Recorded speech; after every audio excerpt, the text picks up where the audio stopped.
Matlala's information. They don't have your son's bank statement at that stage.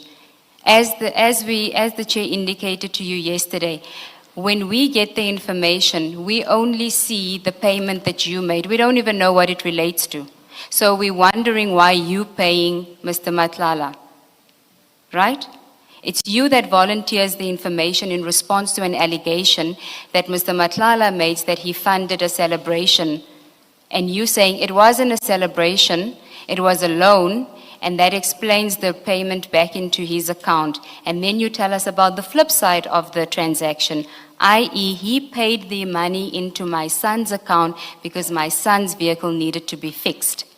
Mr. Matlala never refers, I'm suggesting to you, and you can correct me if I'm wrong, as insofar as we know, do you confirm that there is only one transaction of any of the companies of Mr. Matlala or Mr. Matlala himself transferring money into an account connected to you? And by that I mean your son's account.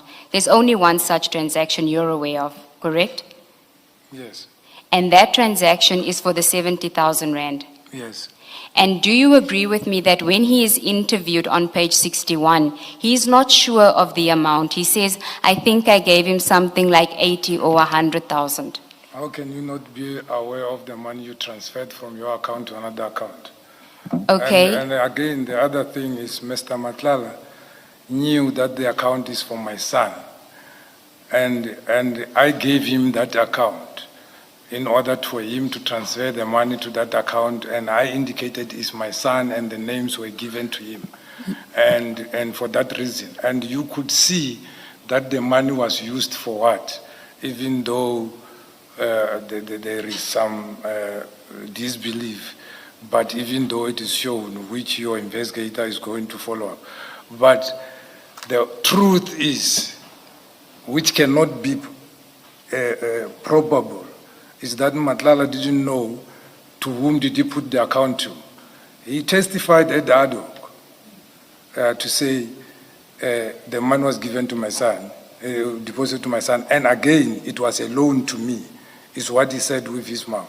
So I don't know these other things that he gave me 80,000, I become angry, immediately send it back. I paid the money after 3 months.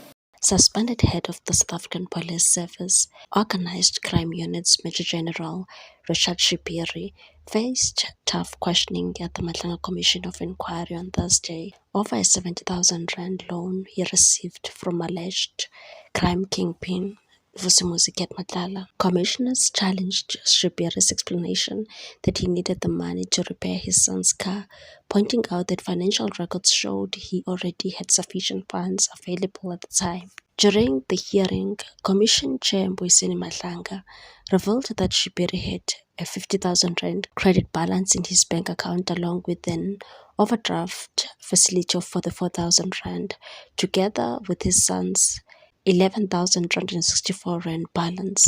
The combined funds exceeded 105,000 rand, nearly double the 55,000 rand quoted for the vehicle repairs. Matlanga told the hearing that the figures suggest that Shipiri had more than enough money to cover the repairs without seeking assistance from Matlala. Shipiri initially argued that he believed that the 50,000 rand balance already included the overdraft facility. He also maintained that he needed to preserve his funds to other planned expenses, including building a wall at his home, renovating his late father's tombstone in 2025, and hosting a Thanksgiving ceremony in Limpopo. He further claimed that 14,000 rand had been spent on beverages for the ceremony, explaining that the purchase will not appear on his bank statement because it was allegedly made through his credit account. However, when his credit statement was presented to the commission and showed no such transaction, Shipiri later corrected himself, saying the drinks had actually been bought with cash contributions from relatives. Matlanga suggested that Shipiri had chosen the convenience of borrowing from someone linked to criminal allegations rather than using his own available funds. Even after paying the 55,000 rand repair bill, Shipiri will still have had more than 50,000 rand remaining. Shibiri acknowledged that borrowing from someone impacted in criminal activity was problematic, but insisted he stood by his decision. He said, "The worst thing I accept is that I took a loan from a seriously implicated person, but I'm not sorry for my decision. I made that decision as a man, thinking the way I did at the time." He also argued that at the time the loan was taken, Madlala had not been formally charged. Madlala expressed concern at the reasoning, noting that a senior police officer, particularly one leading organized crime investigations, should exercise greater caution when dealing with individuals suspected of criminal involvement. Shibiri pushed back against the criticism, suggesting he was unfairly singled out.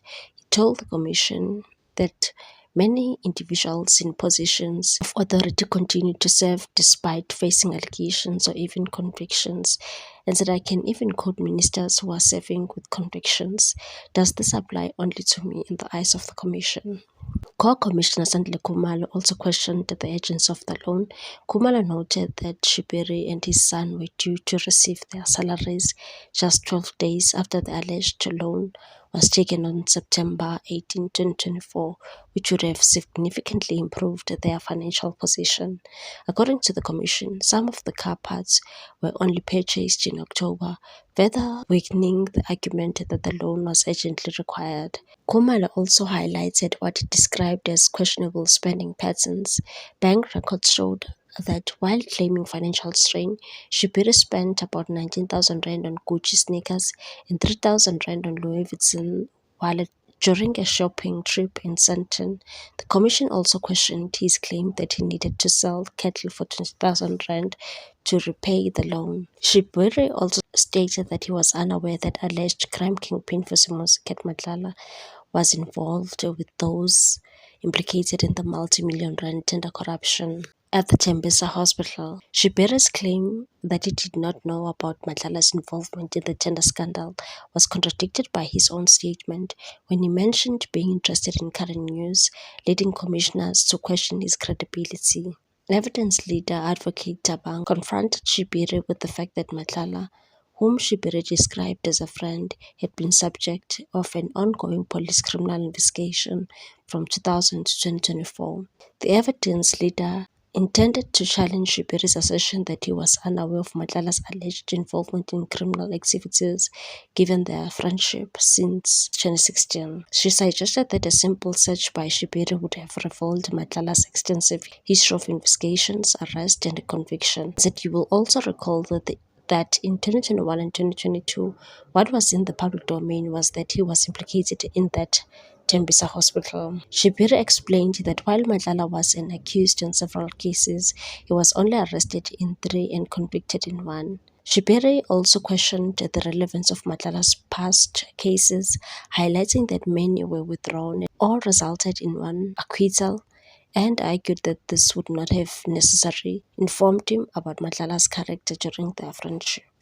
And said, "I hear about the things of the Tembisa scandal in 2023. Those things I saw them last year when they started coming up. And in 2024, I saw on the Kaula Thing social media commentator talking about the current Tembisa hospital and also the Tembisa fraud being under investigation by the Investigating Directorate Against Corruption." What's your take on this one, people? Thanks for watching. Please subscribe for more news.